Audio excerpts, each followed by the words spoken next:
Welcome back to Joy Gypsies TV. I'm Jackie, and I'm Xochitl. we have with us one of our favorite people, Dr. Dana Wicks, to give us an update on the pandemic from a physician's point of view. Welcome, Dr. Wicks. Well, great to see you, Jackie and Xochitl, both halves of the Joy Gypsies. Yay! Yeah, that's right. So tell us, what is the latest word? What's going on in your world as a physician that you would want people in the Joy Gypsies community to know? Well, people need to know it's heating up. Okay, we're all learning about this, so it isn't as though we can go, oh, well, we should have known. It's heating up because that's what this kind of infection is going to do. It's not going away. The summer didn't make it go away, and we're heading already into fall. You know, where you can feel the weather change, and you can feel the sunlight change, and you know that we're moving that way. And that is historically a time when infections tend to crop up. Part of these are biological and just cycles that we understand, that people sort of know are there. But this is going to be a new experience. But obviously the numbers are getting higher despite all the fervor about, well, you exaggerated this, or you counted somebody as dying of COVID, even though they might have died of something else. You have to take just a big breath with that and say, you know, if you look back historically to the 1918 flu, and we said millions died, there was no test then. What you relied on was a doctor's report, a community's report that people were dying, and that the logical conclusion was there was certainly an influence from the Spanish flu. So that was at least a contributory cause. And it would be far too difficult to get into, well, this part of them died because they had a heart attack instead of the flu, but the flu probably contributed to them getting sicker with their natural disease. So do you think that the numbers are being underreported then, if they're not saying that the COVID-19 is the primary cause of death? Well, there's a lot of discomfort in the medical community. Some doctors are on the side of saying that I'm going to list the natural cause of death first, which might be pneumonia. It might be COVID pneumonia. It might not be COVID pneumonia. It might be heart attack or stroke. But that starts to get very complicated because we know that this particular virus increases the risk for those things happening. And if you looked at someone's life historically, you might say, well, this wasn't their time for those things to happen. So some doctors then say, well, then I need to put COVID first. Other people feel that it's not reasonable for a doctor to make that judgment. But then we're getting into the politics of it, and we're getting into the reporting is being censored, sent through certain agencies so that you don't know what's going on. And that is not the way medicine and decisions about death certificates have ever been done. It's really been left to the doctor to make the decision on what they felt the primary cause was. So it's becoming politicized. Nevertheless, the numbers are increasing. So as long as the numbers are increasing, most people are probably wondering, what can they do to improve their health and resistance, if any? I mean, some people might think, well, I won't get it because, you know, I do all the right things. Can you speak to the idea of what people can and should do, and what might help and how much it might help, if at all? Sure. You know, we are ending up with a big, long list of people who we say are at risk. And that goes from being overweight, to being diabetic, to being hypertensive, to having esophageal reflux. There are so many factors, but we can't say with certainty that we could peg a person as being at risk.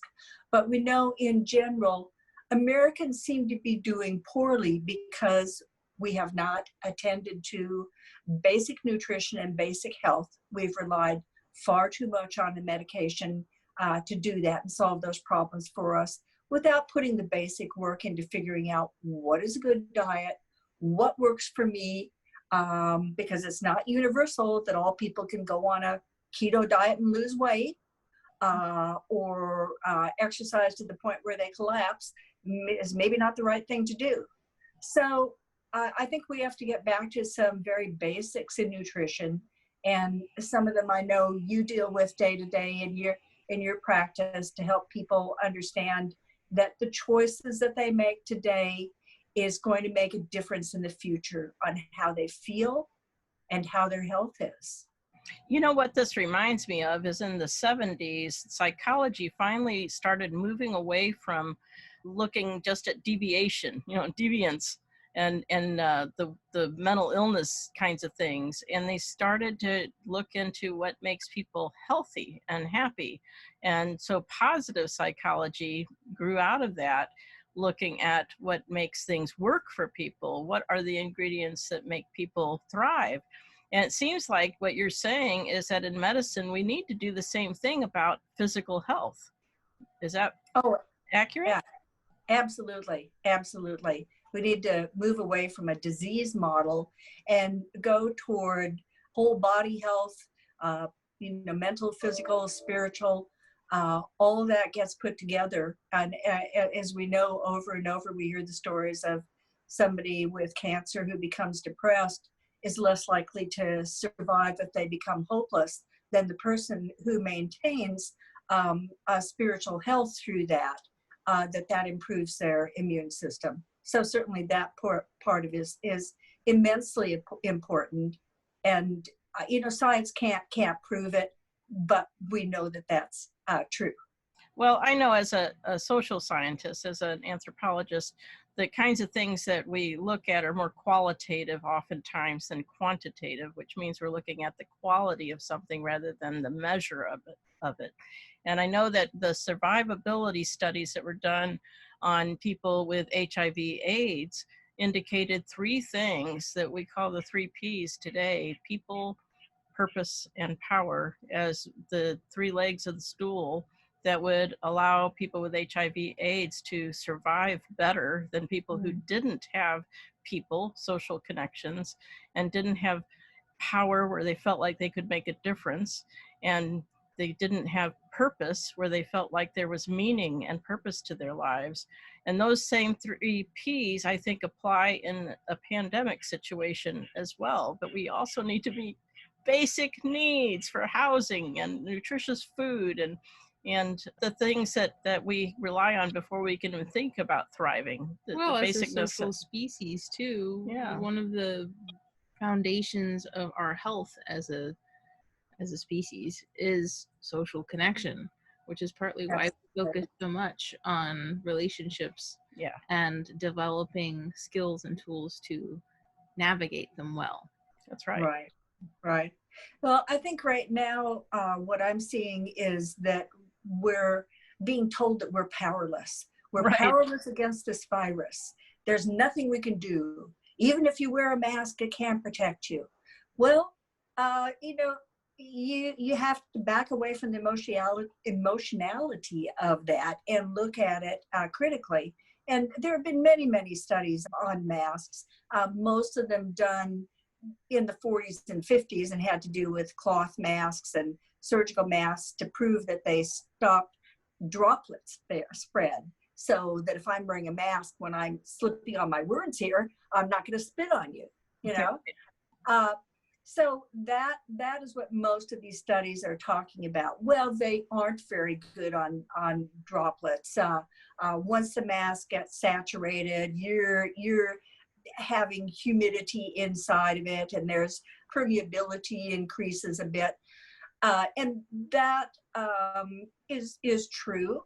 But you know what? if I went in to do surgery on you and I didn't wear a surgical mask and I'm wearing it over the point of, quote, saturation, it would be ridiculous for me to take it off and say, well, this isn't doing any good. Because right. obviously the studies show over and over that as physicians wore masks and have worn them in this pandemic, that it's cut down on them getting sick and the people around them getting sick. And this has to do because of the fact that this virus is both droplet spread, meaning in your saliva, in your spit, as you're talking, but more aerosolized. And when you wear any kind of mask device, what you're doing is you're keeping that aerosolization closer to you and less likely to reach somebody else. I saw a study recently where they were measuring how far aerosolized particles would go if you're wearing different kinds of masks. And some are certainly better than others. And even if it keeps it within 8 inches of your face, it is still less likely to reach the face of somebody else. Correct.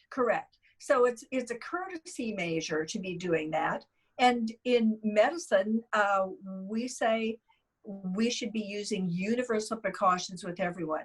That is, that I shouldn't look at you and say, oh, I don't think you have COVID, so you don't have to wear a mask and I don't have to wear a mask. I need to be non-judgmental and treat every person the same. And I think you're going to find now when you go into your dentist, you go into your chiropractor, you go into your doctor, that if you're going to be spending significant time with them for any sort of procedure, they're going to be gowned, gloved, and masked and wearing goggles. Or some kind of face shield, which feels a kind of artificial. But on the other hand, part of the reason to do that is that it needs to be universal for us in the medical field. Otherwise, we're appearing to be judgmental or putting someone in a different category or not wanting to deal with them then because they're not following the norm.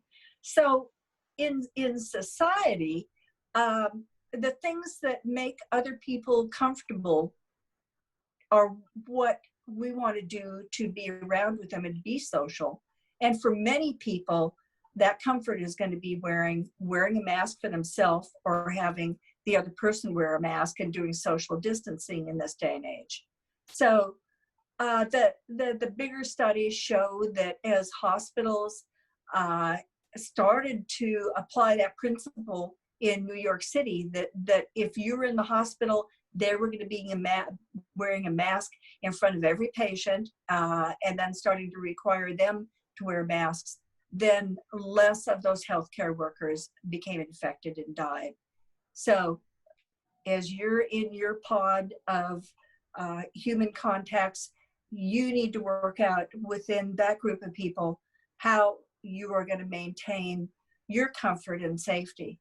And for some people, they're just going to say, I have a group of people that I trust, so we're not going to wear masks.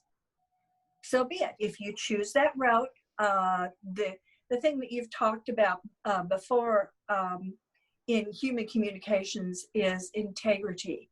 That people have to have integrity and honesty in their communications. And if you're going to have a situation like that, then I think you have to be able to say, I blew it, folks.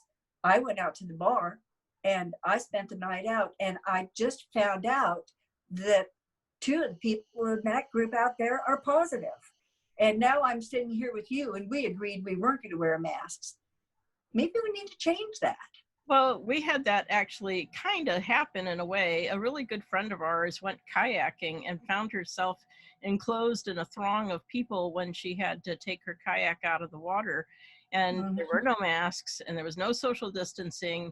And she basically decided to self-isolate from us for 2 weeks because of the risks the people around us face, so that she wouldn't be bringing it to us. Right. And that was a hard thing because we missed her, she missed us. We had wanted to do, spend time together, and yet that was the right thing to do. And she was honest and upfront and said, she let us know, you guys, I really blew it. This is what happened. I made a poor decision. I didn't know that, because it was a holiday weekend and there'd be all these people, and I'm so sorry, and I'm sorry we're not going to see you. Yeah. That was the correct thing to do. Yeah. It is. It's going to be difficult to negotiate. And honestly, none of us are going to be immune from this disease. There's always going to be a leak or a possibility that we acquire it. The best thing we can do is what was suggested by Dr. Fauci and most of the experts is flatten the curve, slow this down. One, because so there are less people getting sick at the same time, and we don't overwhelm the healthcare system, so you can't get help if you do need it. Okay, and that's where we're at today, of deciding what kind of things personally we could change in our habits, our diet, maybe supplements, things that we're finding are probably going to be generally helpful. And medicine hasn't particularly studied cytokine reactions until just recently, but there are studies that were done on this that have started to bring to light some medications, some supplements that are clearly going to help us, that are involved somehow in our immune system and this response. Well, we really need to talk about that, but before we do, there might still be people who don't know what a cytokine storm is. And would you please tell people what that means? Yeah, let's define that. Sure. So the average person, when they get a cold, they get a stuffy nose and their sinuses feel full and their throat is raw, and they've got a little bit of a cough. We call that upper respiratory infection.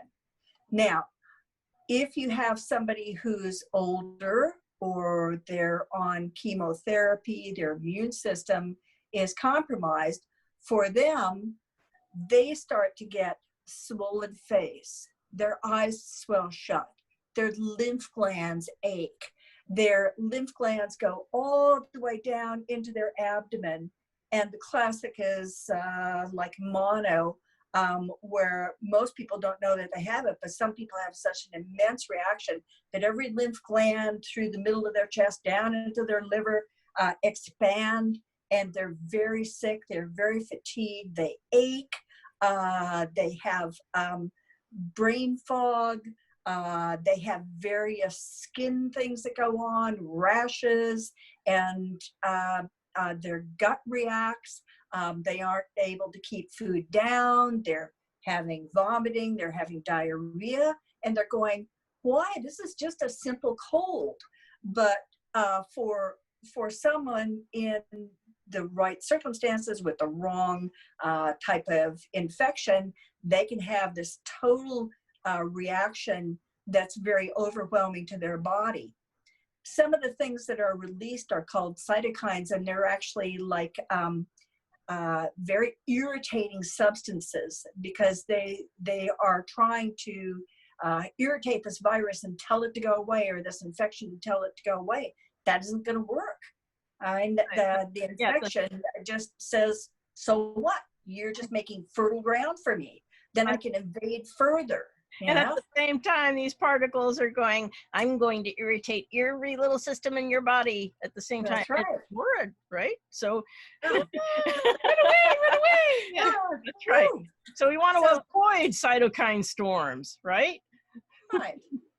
So there are varying degrees of this that have always happened, but with COVID, because of the particular cells that it attacks, they release more of these cytokines, because that's part of what their job is. These type of cells in the body is actually the second line protection. If nothing else works, just pull out all the stops and make yourself uninviting to this bacteria or virus. But unfortunately, that overwhelms the body too.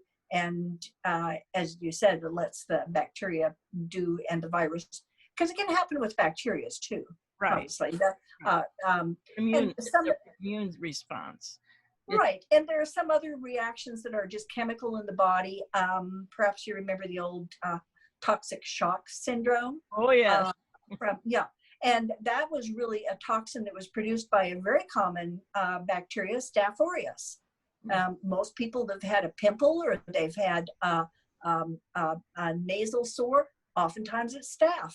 Right. But if your body gets overwhelmed with too much of that bacteria, producing too much of the toxin, even a normal person, and this tended to happen to young women, could have this toxic shock syndrome, which again was a form of cytokine storm that we just learned a little bit about what to do and to prevent that. We probably learned quite a deal from it, but it isn't though it was out in the public saying you can do this or that if you can have toxic shock. Now we're realizing that there are some factors in our immune system that are very, very important. One of them is vitamin D3 in particular. Vitamin D3 is the active compound of vitamin D that comes from the sun, from fish, from mushrooms. And because of some factors in the environment, which some of us, and I happen to be one of those people, think it's a lot of the herbicides and insecticides and Roundup and some other chemicals that we've released into the environment, that they interfere with our body's ability to take the inactive compound D2 and make it into D3, which is the active compound. Right. So that we're seeing a lot more osteoporosis in people we didn't expect to see it in. We didn't expect darker skinned people to have osteoporosis. It tended to be the anemic looking white person. But now we're finding it in all populations around the world. And some people believe this is one of the factors of why we are vulnerable to COVID, because we don't have good levels of vitamin D in our body. And vitamin D strengthens your bone. It protects the surface of your skin, but it also has a factor in activating the killer T cells that fight infections. So that's what people with HIV are having a problem with, their killer T cells. Okay, right. So you're putting yourself in an immune compromised situation if you aren't able to get enough vitamin D in your diet. And some of that we're finding, you could eat all the fish and all the mushrooms that you want, but we're not able to process it in our body. So I saw a statistic that said that up to 65% of the population in the United States is deficient in D3. Is that about you? It's amazing to me how many people are deficient, and I test quite a few people and have over the last 10 years of my life, probably because I found out that I was deficient, and I'm going, I am out in the sun all the time. I was an avid horse person. I was out in the sun. I was always doing things outside, and my vitamin D level was inadequate. So about 10 years ago, I started taking a supplement, and I continue to do that today. And I can get myself up to about the level that the poorest person 50 years ago would have a level about 45. And I can get myself to about that level with a supplement, which is the beginning of a good level. And you can get too much vitamin D. Right. You don't want to go overboard with that. Right. But most people can handle at a minimum 1,000 international units or 25 micrograms. I usually recommend between 2,000 to 5,000 international units, which is about 50 to 75 micrograms, since we're changing the labeling on that. When you do mega doses or higher, you are playing a little bit with some problems, because you can start to cause more weakening in your bones, actually, because it activates calcium. And that calcium cycle, if you turn it on too high with vitamin D, you start pulling out the calcium in your bones too quick. So you want to stay in the middle on that. So generally 2,000 to 5,000 is an adequate dose for most people. Very few people go too high with that. I've been taking 4,000 international units for years, and I do Right. think it makes a big difference, because when I run out, I've talked with you about different times I've run out of certain supplements I take, and the effect is you don't realize what it's doing for you until you stop taking it. Right. And the other thing Right. that's interesting is I know very few physicians who are doing any testing in their patients at all about the deficiencies they might have in their diets and their vitamins and Right. minerals and the things Right. they're assuming people are getting through their diet. But we both know that the American diet is not really very healthy. No, it's been deficient. Some studies a couple of years ago said that we had less than 30% of the nutrients in the food chain that we had 50 to 100 years ago. Right. So when I do test people, it's kind of all over the board. I've done some vitamin C testing. People in America generally are low. They're not eating fresh fruits and vegetables, and they get a jar of orange juice, but the minute you open the jar of orange juice, Hi, vitamin C. Yeah. Nice knowing you. Right. And you But can't stay around. you have a nice orange that's in its own package. You peel it right then and eat it. You get all the vitamin C that's available right there. Tell me, when you decide to do some nutritional deficiency type testing on your patients, are they surprised that you're interested in looking at their levels? I think people have understood that vitamin D is really important, and very few of them understand why I'm doing the rest of them, or that I do what I call an inflammatory profile, which looks at whether they're producing a lot of inflammatory chemicals in their body, which is part of the cytokine storm issues. And many people are very high in their inflammatory factors, but I see that for young people. I see them high in inflammatory factors. I see them low in vitamin D. I see them low in their B vitamins. I see them just generally increasing their risk that they are going to get what we call autoimmune disease from this, where you have achiness, you have brain fog, you develop diabetes, thyroid conditions,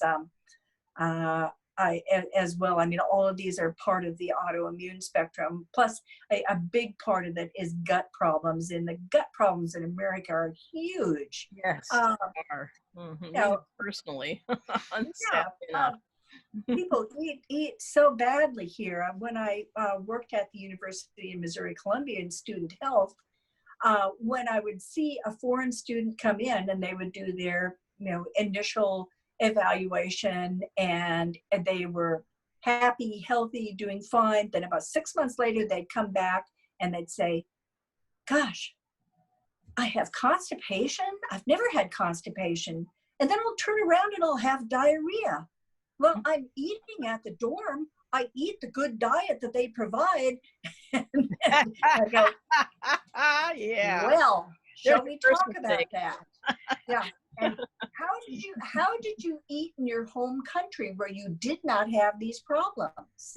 And it was natural foods, fruits and vegetables and greens. Yeah, all the things that Americans don't do.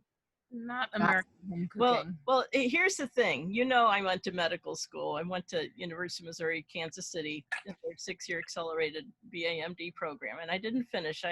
That's a long story, but I was there long enough to understand that nutrition was offered to us medical students back in the 80s, 1 whole credit hour, and it was an elective.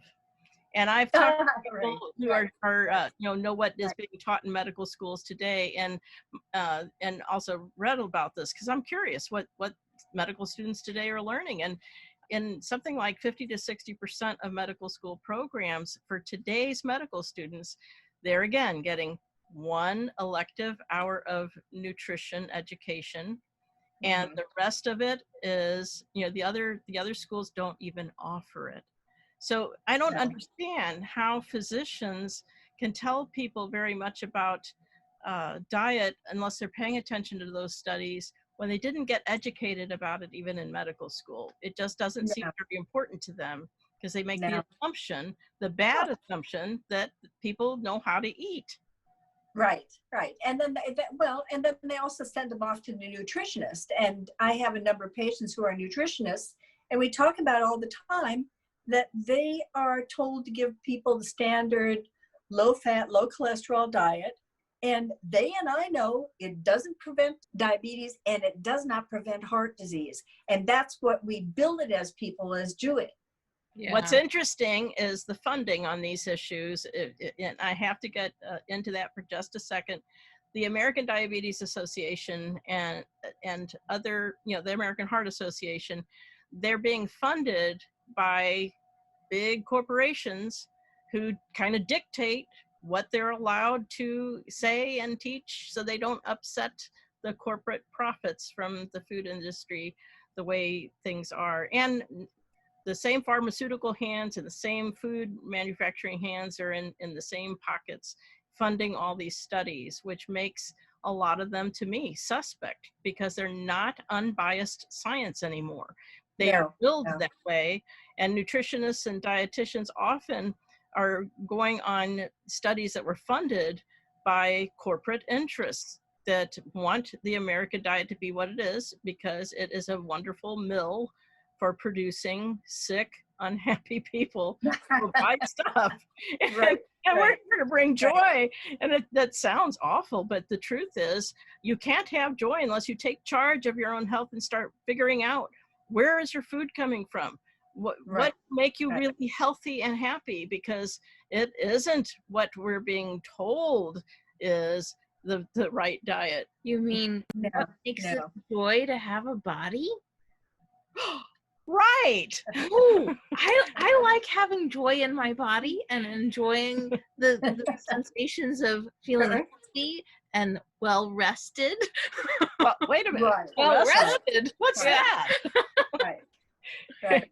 So Speaking of rest, just for a moment, one of the interesting studies I came by was talking about melatonin. And melatonin has been studied extensively over the years. It was studied by NASA because they thought, oh, here's something that's non-sedating, non-addicting, that will help our astronauts sleep. Well, and what they found was a third of the people, they take a little bit of melatonin, puts them right to sleep. Another group of people go, I don't think it works. Another portion of those people said, oh my gosh, I feel awful taking this. Now, I don't know why the people felt awful taking it, but when they studied this recently in light of the fact that elderly people getting COVID tended to have just extreme insomnia when they got it, and they started using melatonin, and they found that it decreased the cytokine storm. So, that rest and the proper balance, even if they didn't feel like it put them to sleep, they got a benefit from it. Now, that doesn't mean everybody should jump out and buy mega doses of melatonin, but I think that it might be worth investigating if you are having problems with restless sleep, brain fog in the morning. You might try light doses of melatonin and see if it doesn't improve your sleep. And if you do become sick with COVID and that becomes a factor for you, it's well worth you thinking about it as something that they are finding is helping our hospital patients. Interesting. Well, I remember a conversation with you about how so many people don't take melatonin the correct way. And it was a revelation to me because the way I was using it was I'd be taking sometimes 3 milligrams an hour before I wanted to go to sleep, thinking that was, because that's what most of us are told is that you're going to take it, that's how you take it. And it's wrong. Because really. Yeah, because your body wants to have you from the moment of sundown your body is keyed to start making melatonin. So if it is able to make melatonin, it starts increasing it slowly then and comes up to its peak in 1 to 3 hours. And that's where most of us now in modern society go to sleep. Okay, we don't go to sleep right at sunset. So when you take it at a different time, you missed the sunset and you were staying up working on the computer and it's 11 o'clock and you decide you're going to take a whopping dose of melatonin, your body can go, wait a second, this is not what I'm supposed to be going to sleep. Right. You know? So it might actually backfire if you take it at the wrong time. So I counsel people to try to take it about 3 hours before they're going to go to sleep and keep in modest doses. I don't know why the dose NASA studied was 1/4 milligram to put people, is all they studied. And they said that was adequate. Whereas today's folks need 1, 3, 6 milligrams, apparently. That might, again, be one of the things that's putting us at risk here as a civilization, is that across the board, we're losing our ability to make melatonin. Early in our life, we're needing higher replacement to get to homeostasis. And homeostasis means that your body is running properly, where it's burning things properly. It's getting the proper nutrients to burn, it's sending them to the body. It's not having to struggle to produce inflammation, and it's living in harmony with the microbiome in our gut, which is the biggest part of our immune system, is actually the 20 feet of gut that we have in us. And we consistently, like we noted before about students from other country coming from to here and having problems, now people in other countries are having the same problems because they're adopting the American fast food diet, because that's what they are being sold, just as well we have been sold it as being a good way to live. Exactly. Well, not to mention that those restaurants, they formulate their food to be addictive. They do. They literally sit absolutely. there and go in labs and figure out what's the right amount to stick of salt and sugar and fat. How do we do it to make it yummy? Right. There was a guy, I remember a study, and I wish I could cite the source for this, but there was a guy who did a study with his own son who was in college, and his son was an athlete and went off to college, and he had his son go to a diet of nothing but McDonald's for 2 weeks. By the end of those 2 weeks of eating just food from McDonald's, his son was sick and depressed and didn't think he could keep going, and took him off the diet. But it does make a huge difference what we eat and where we get our food and how we digest it.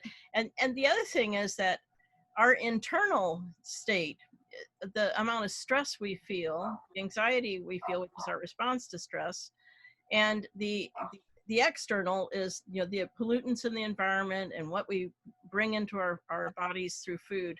But the internal stress in modern life has increased so much that I think a lot of people don't know how to manage that, especially when it's gone up so high during the things that are happening between the pandemic and racism finally getting more of an airing than it has in a long time, which is desperately needed.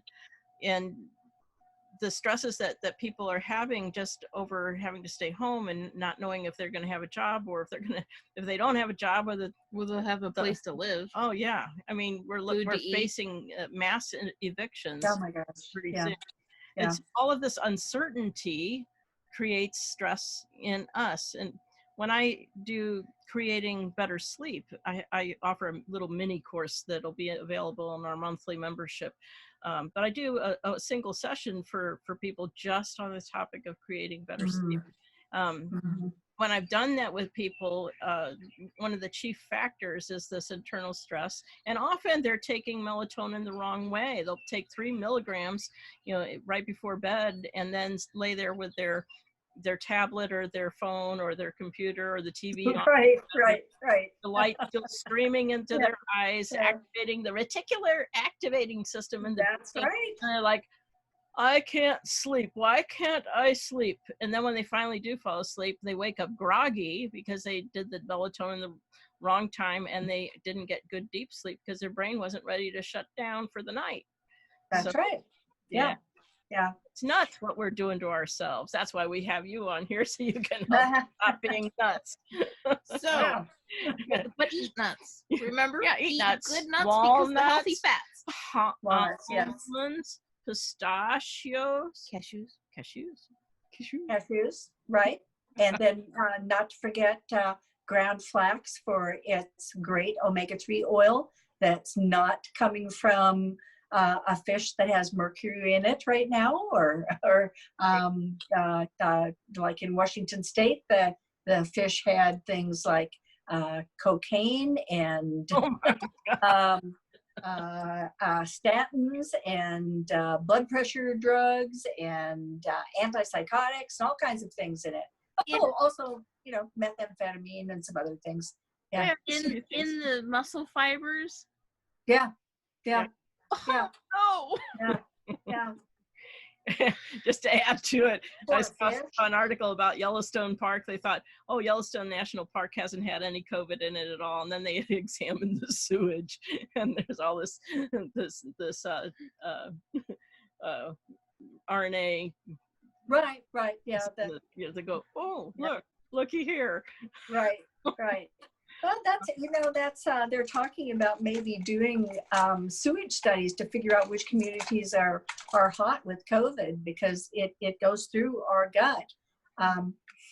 Well, they did that in Barcelona, Spain, and found that the virus had been in the population as early as March 12th of 2019. Yeah. Right. Yeah. And genetics are very interesting. I mean, they can extrapolate where a gene pool came from. And interestingly, there are two genetic strains of COVID. One came out of Eastern Europe and the other one out of Asia.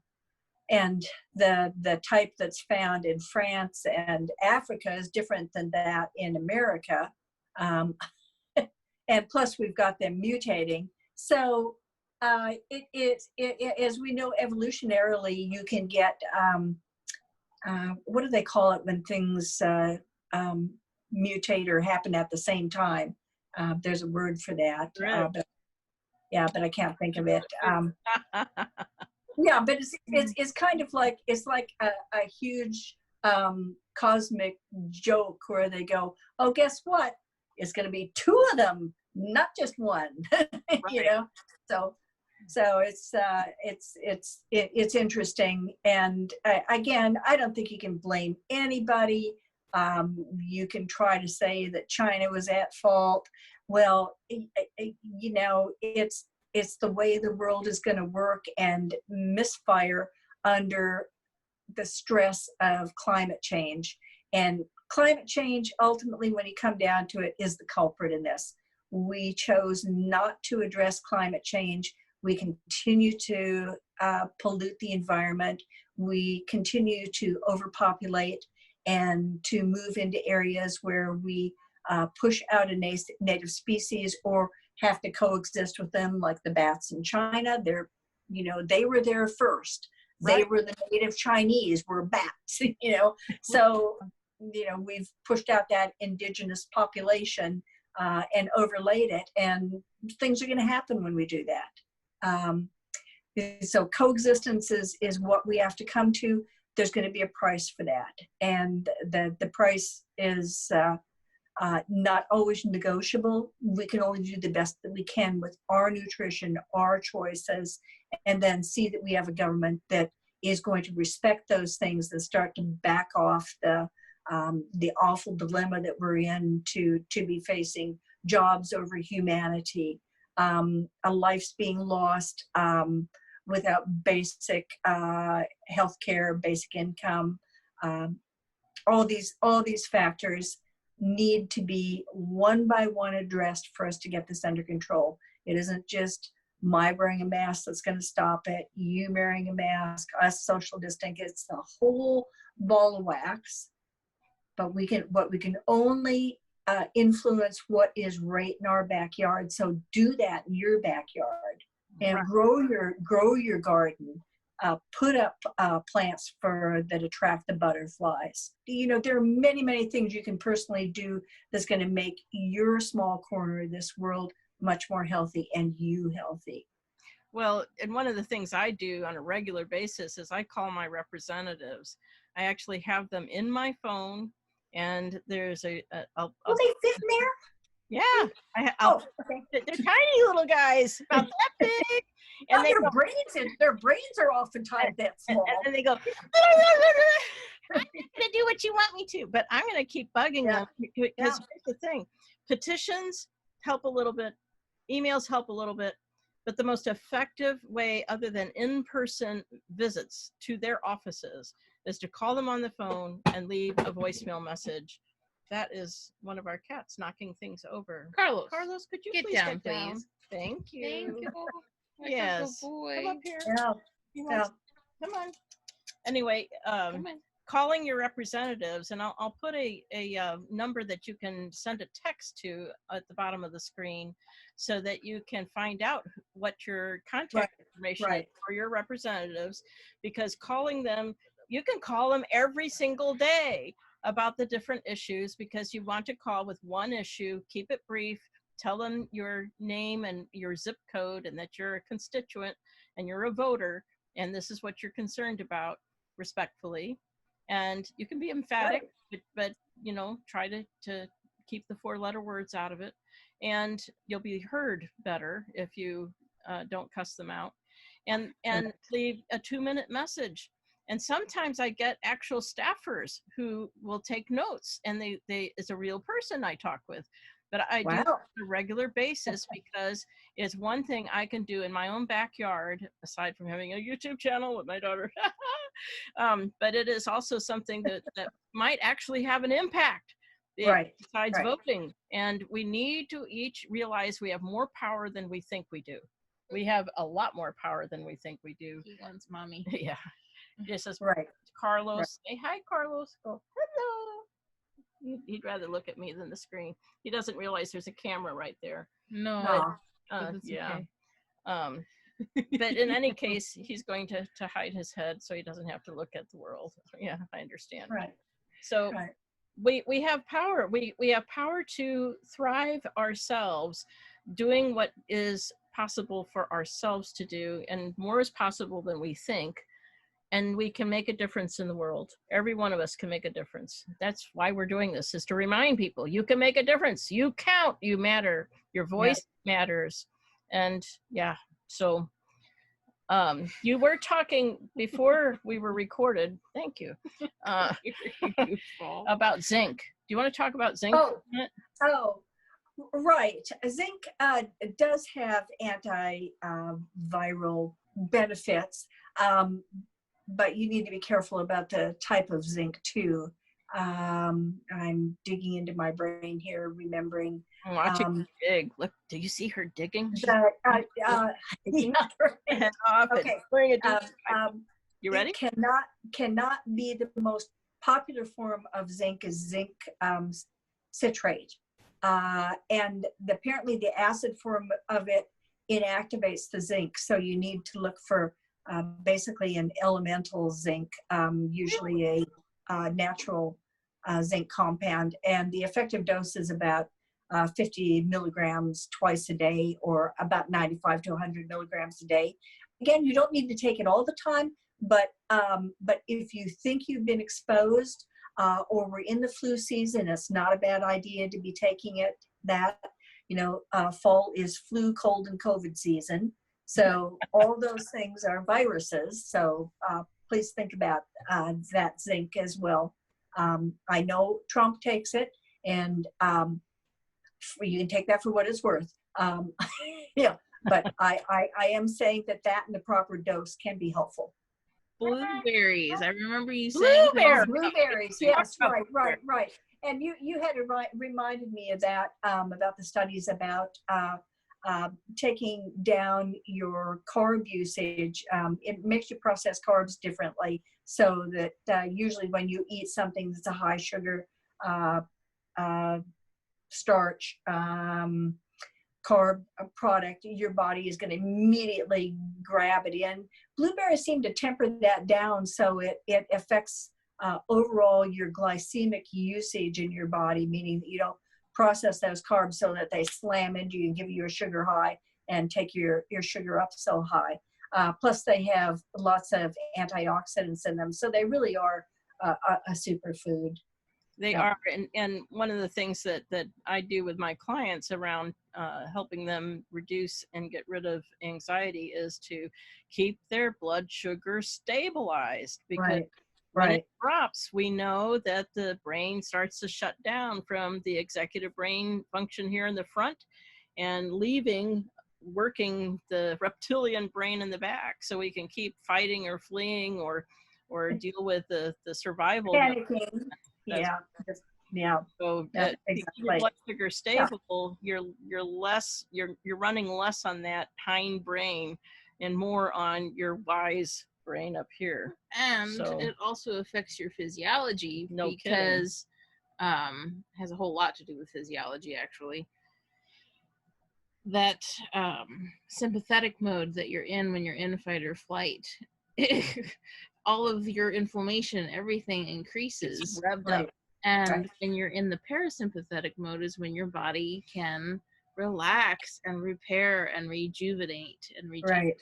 Right. I'm supposed to, yeah, I'm not supposed to sleep now. Okay.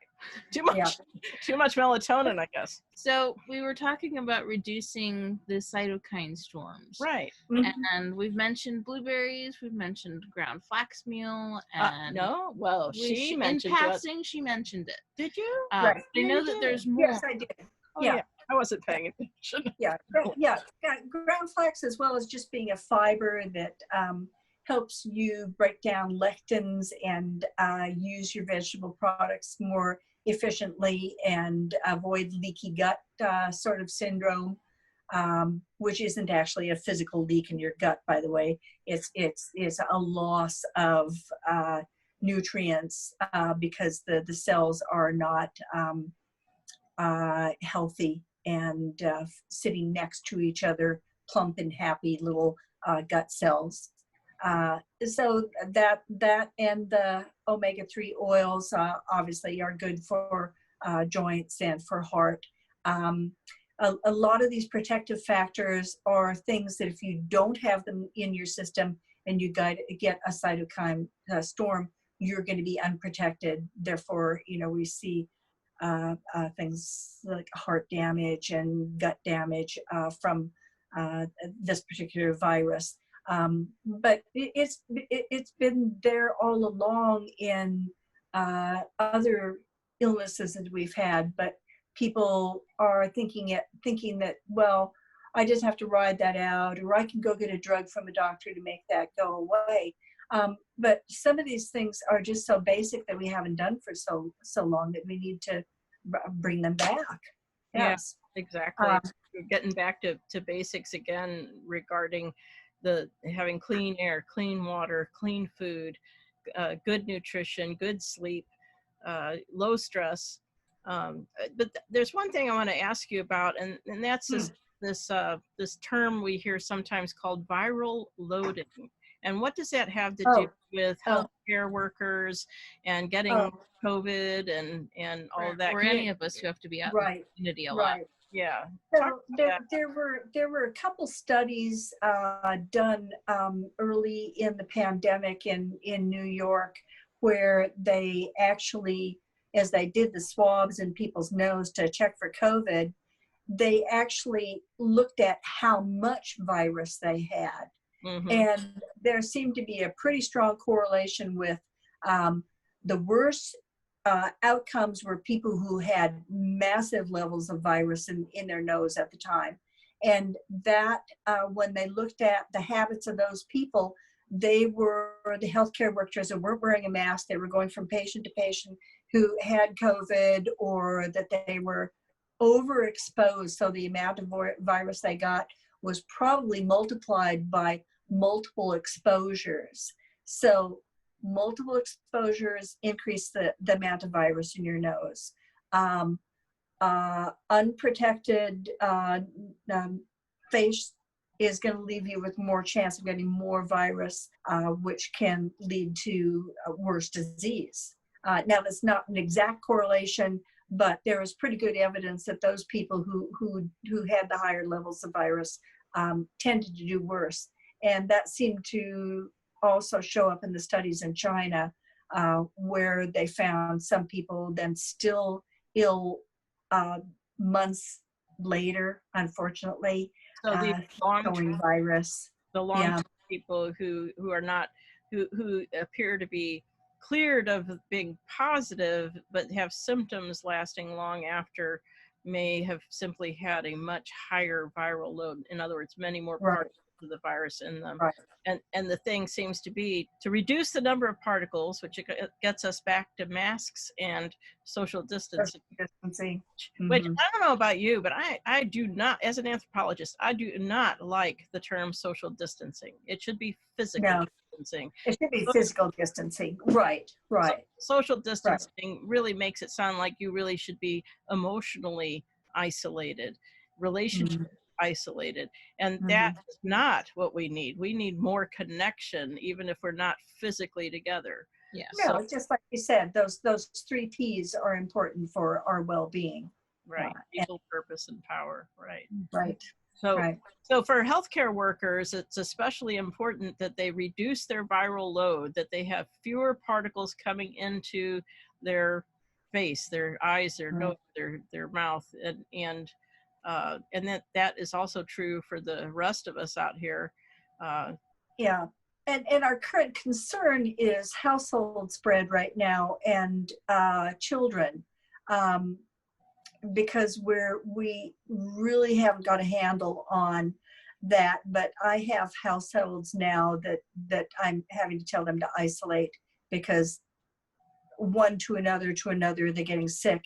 And even though I told them, mom is sick here, maybe the rest of you should wear a mask when you're around her, and she should wear a mask, they thought that was kind of overkill. They did. Ooh, it's a bad term. But then now I've got other people in that family sick, and depending on their health and how much virus they get, and apparently in households, the amount of virus you get tends to be higher than out in the general population. So it's aerosolized, it's going into the air, and you're sharing space, and that circulates through the room and the air conditioning and all that.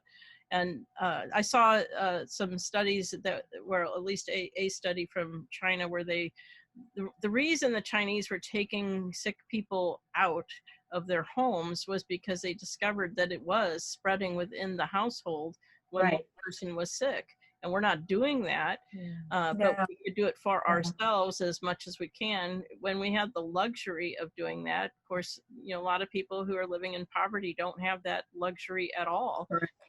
Having a smaller home where you're sharing space, you don't get that much luxury, but a mask would be good. It's better than nothing. America's the home of the brave and the independent souls, and unfortunately that's probably going to play against us in this situation, because people don't want to be told what to do. And frankly, I don't think we can at this point tell people what to do. I think you just have to, for yourself, decide on what the best route is for you, and not to get in confrontation with somebody who does it takes a different route on this, or prefers not to take a mask, not to isolate. We're not authoritarian, and I don't think we can go down that route. Unfortunately, we saw both. I know my governor and Trump. Their first response to COVID was to think about initiating military action if they needed to get a military state going if they needed to, if things went south, for either the infection getting out of control or feeling like they couldn't control protesters about economy and losses. So I think we're all sitting on pins and needles about that authoritarianism. And I think that's where a lot of the fear of the mask comes from, because people are knowing in the back of their mind that somebody is about to tell them what to do, and that could go very, very bad.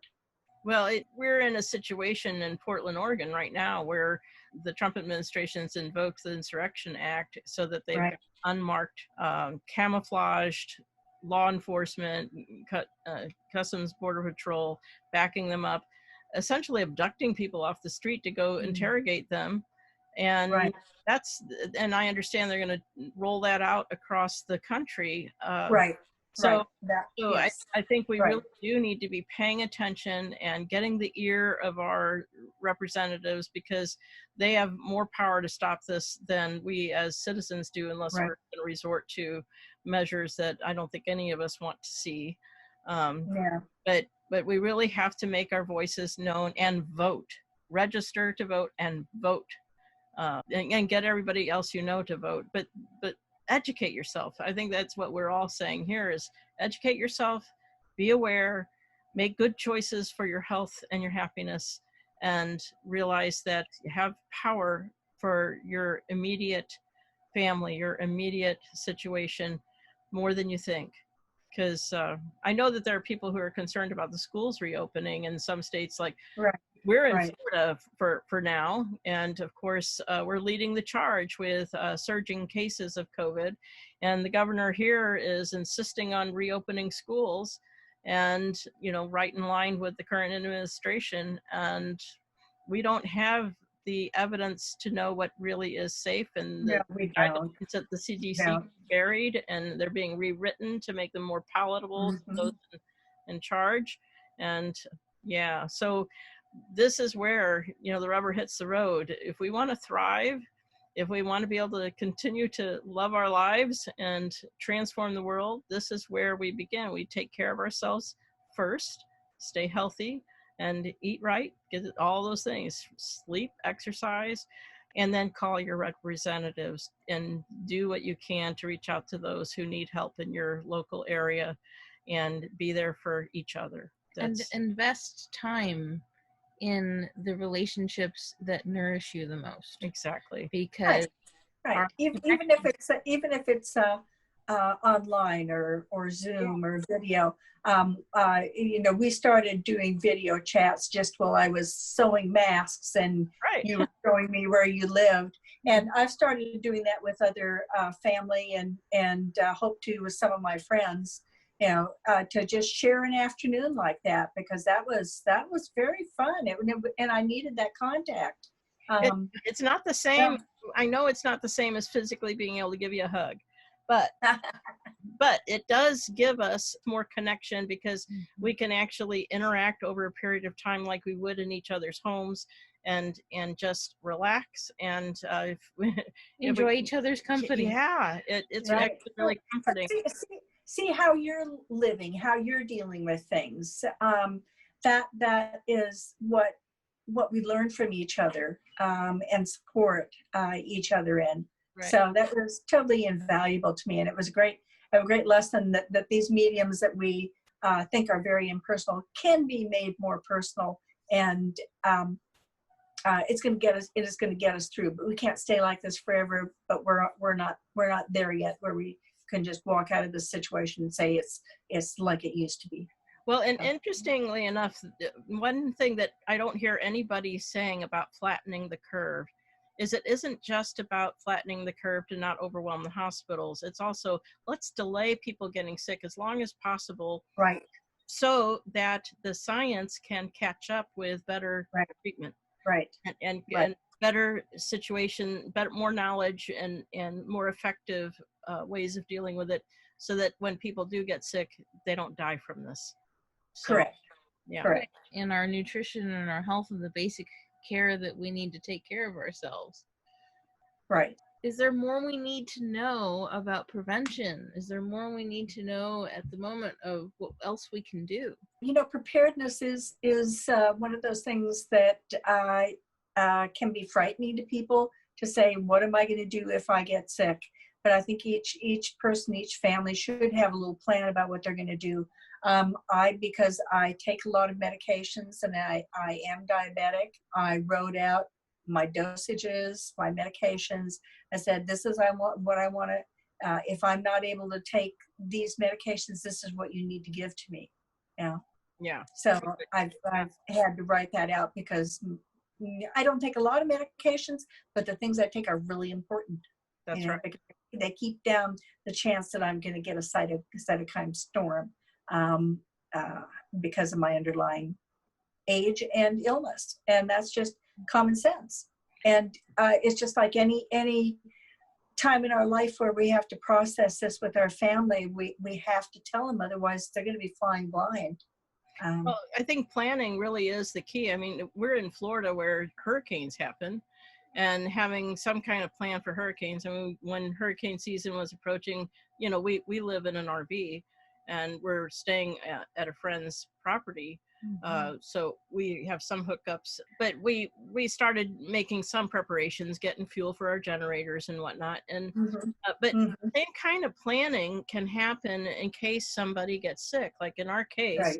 If I got sick, I'd send her and our pets inside the house with Nancy to live, and I'd just stay out here by myself.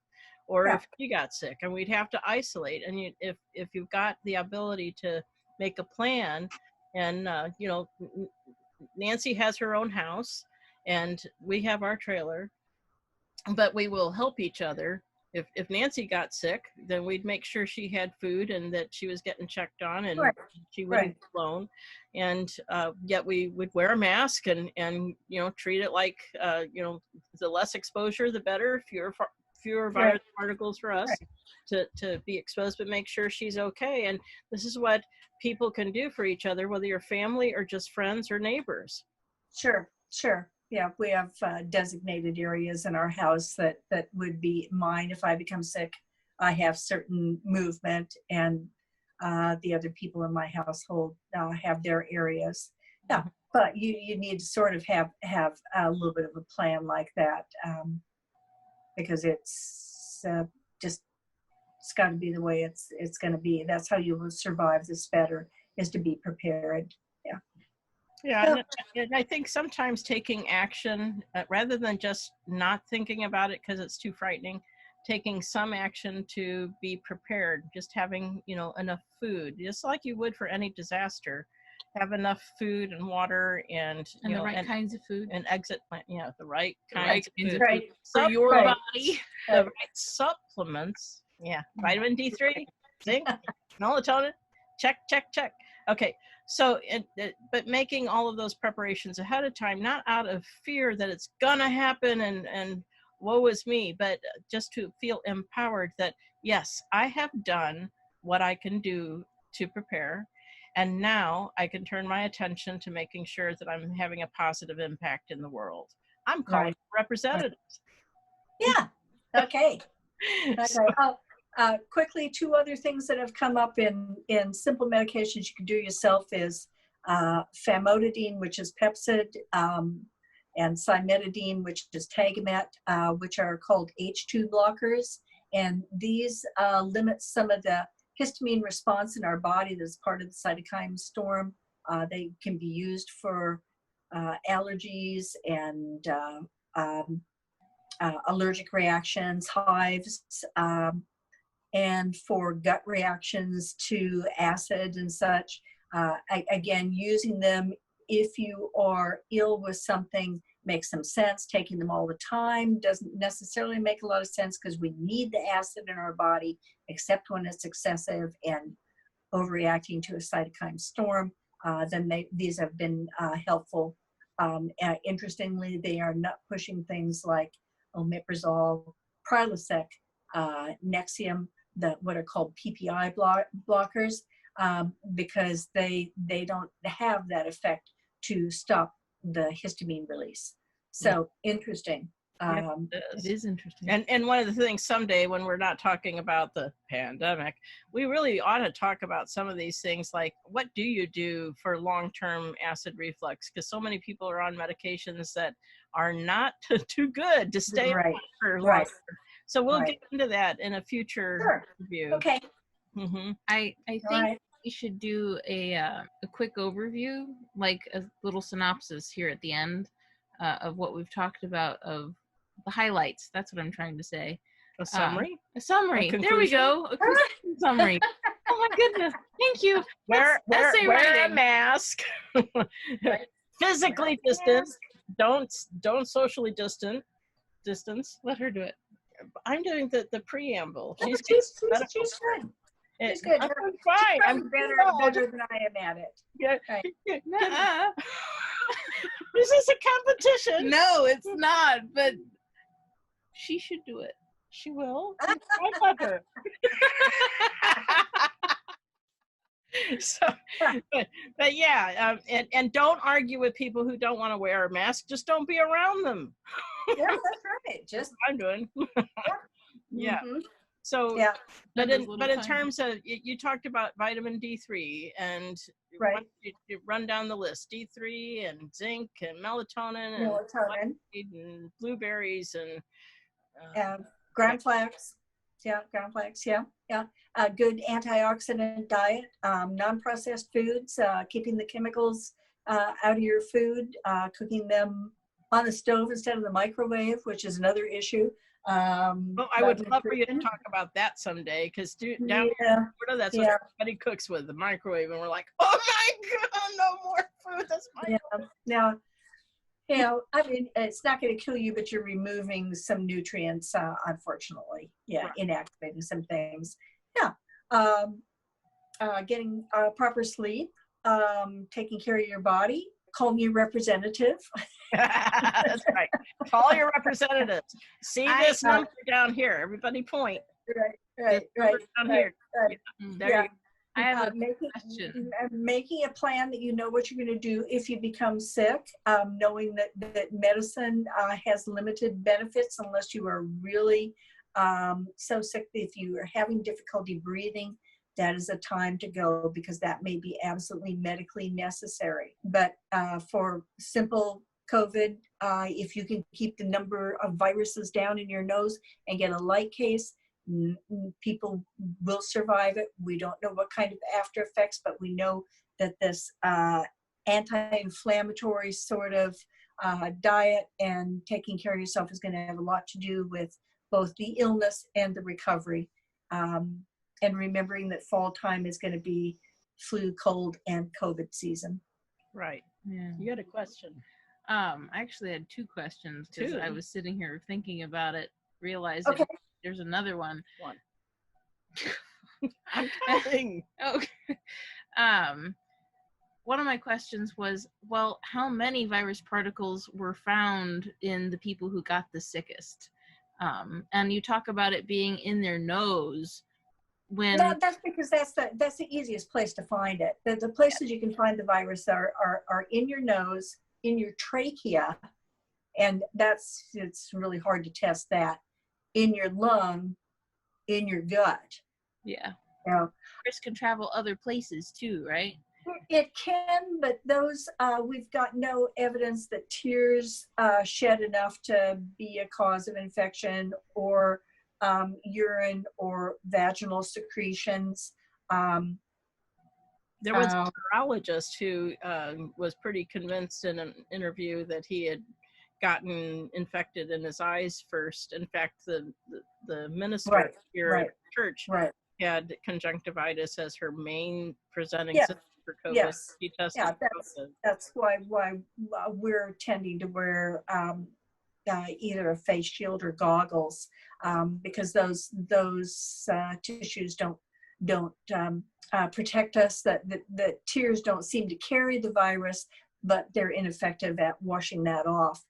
There were some studies done in looking at Koreans' low level of COVID, and part of that is that they're very avid sinus rinsers. They do neti pots and saline rinses pretty regularly.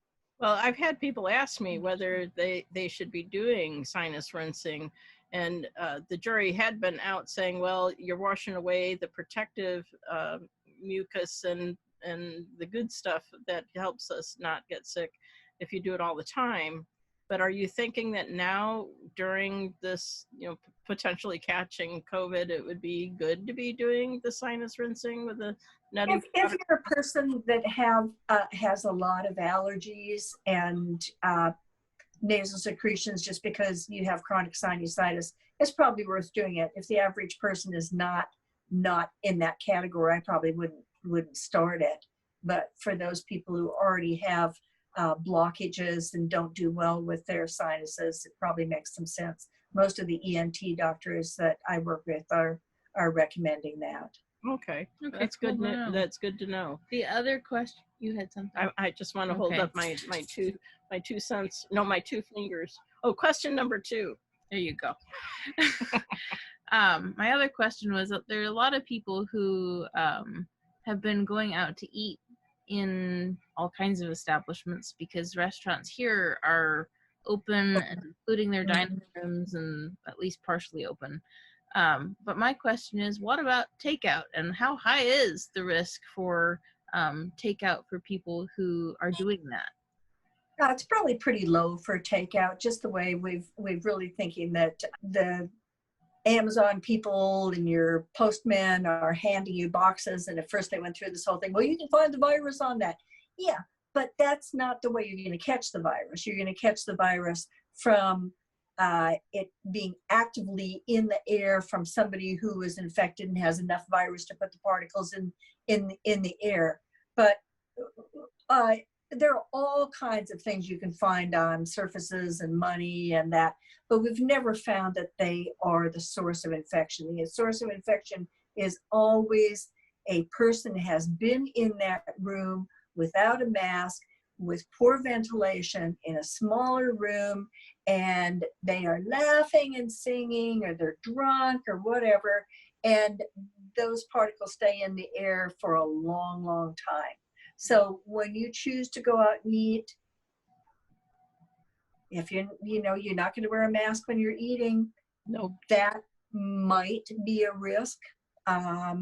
Certainly a bar where people are laughing and getting drunk and lowering the immune system and not social physical distancing. Yeah, that's an obvious risk, and you can say that probably eating out has some risk. I don't think that probably there's going to be a lot from fast food or carry out food, because that just isn't the way this disease is spread. Okay. Well, another question that's related then are all the people who ask me about grocery shopping, and when they bring their groceries home, how much decontamination should they be doing?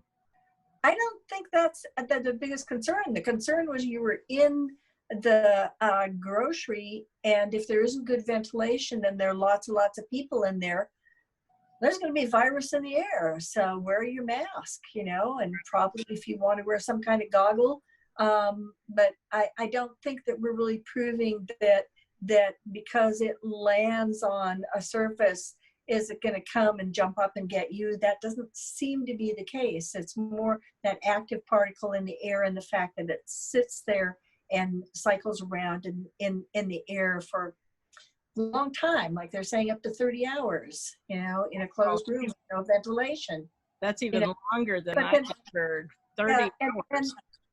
And that those kind of statistics are really hard to prove, that somebody's going to get sick in that situation, except or what China noticed about family spread. That's why they started taking people out, because they are smaller housing units that they're in, and that people were not necessarily wearing masks indoors there with their family. So I think that's more empiric. So I have to show off. This is one of your masks that you made. Oh, right. That's one of my first tries. Yeah. And you made a pocket for a copper-infused cloth to go in it too. Right. Really clever. Which I think your design is still the best. Yeah. It's, some people find it fairly thick, and I understand if you have breathing problems that it may be hard to use, right? So you could put a activated charcoal filter in there. You can Yeah, I chose to use the copper product because of the some knowledge that an electrostatic barrier from the metals will inactivate the virus as well. Yeah, but they found that the virus only lasts on copper for about 4 hours. Right, right. Yeah, but if you want to show that, we have to be talking on this end because it won't be on the camera. Oh, So sorry. this is one of Wicks' models, and this is our beautiful model, Social wearing a beautiful homemade mask designed by a physician. Now you can show the pocket side of the copper infused cloth. And so here we are. Yeah, so that's the First inside. side. And she's got these really yeah. So the pocket's really useful because the copper fabric goes inside. And usually I have it laid out like this, so it goes covers this inside. Right. But that's the X-ray view. And the other piece that's important is I've worn a lot of other masks, and I honestly still prefer the ones that I've made myself. That are all kind of a variation on that one. And the other thing that you put in this design is this you can and that you said it's a tin clip, isn't that right? Oh yeah, it's a coffee tin clip. So if you get bags of coffee, there's a plastic band at the top that's about 4 inches. You can actually buy them on eBay. With metal. I was using any kind of plastic covered wire, but I found that those clips did the best because you can really conform them. Yeah. And then depending on what kind of cloth you have, so like I have some of mine that I really, really like because they really conform well. That material that I used on that was a little thick, so it was hard to get it conform as well. Some of the other materials that I've used with a little closer weave and a little thinner fabric with a noseband, keep it from fogging up my glasses. Right. But, I finally discovered that in order to get the least amount of gap here, I took the band and laid it against my nose more as flush as I could get it, so it's angled towards my eyes. Then, depending on how tight these are, it basically eliminates the air gap. Right. And the way it's shaped under the chin eliminates air gaps here too. Right. So these are my favorites. Once I got through making the elastic a little bit looser. Right. But just regular. Sorry about that. No. That was hard to figure out, Yeah. Well, you weren't here to measure her. That's what the problem was. Plus, she has no cartilage hardly in her ears. She's so young. Bendiest ears. I told her like she's little. Yeah. Right. You probably just know.